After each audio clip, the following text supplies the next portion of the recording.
By 1918, World War I had become a war without illusion. The early dreams of glory were gone. The belief in quick victory was dead. What remained was exhaustion, physical, economic, and emotional. After 4 years of industrialized slaughter, the world was simply breaking. This is how World War I finally ended. In early 1918, Germany made one last desperate gamble. With Russia out of the war, German commanders believed they had a final chance to win before American forces fully arrived in Europe. They launched a massive attack on the Western Front, the Spring Offensive. For a moment, it worked. German troops advanced farther than they had in years. Allied lines bent under the pressure, but the cost was catastrophic. Germany had no reserves left, no fresh soldiers, no resources to replace what was lost. When the offensive stalled, Germany had spent its final strength. Meanwhile, the balance of the war was changing.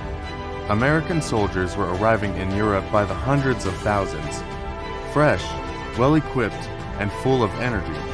For the first time in years, the Allies had momentum. They launched a series of coordinated attacks known as the 100 Days Offensive. German forces were pushed back again and again. Morale collapsed. Desertions increased. At home, civilians were starving.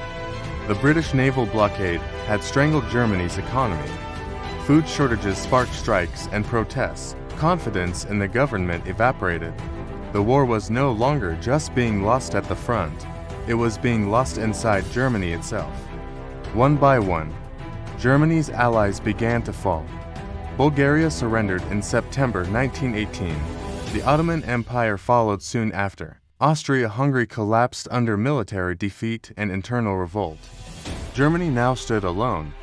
By November, revolution erupted in German cities. Sailors mutinied, workers marched in the streets. The Kaiser abdicated the throne and fled the country. The German Empire was finished. On the morning of November 11, 1918, representatives of Germany met the Allies in a railway carriage in the forest of Compiègne, France. There was no celebration, only silence. Germany agreed to an armistice, a ceasefire.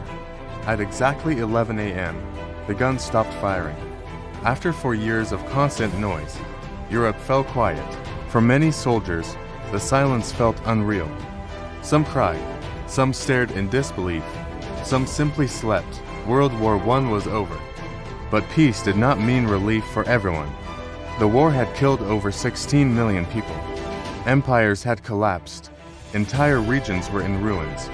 Survivors returned home physically wounded or psychologically broken. Families waited for sons who would never return.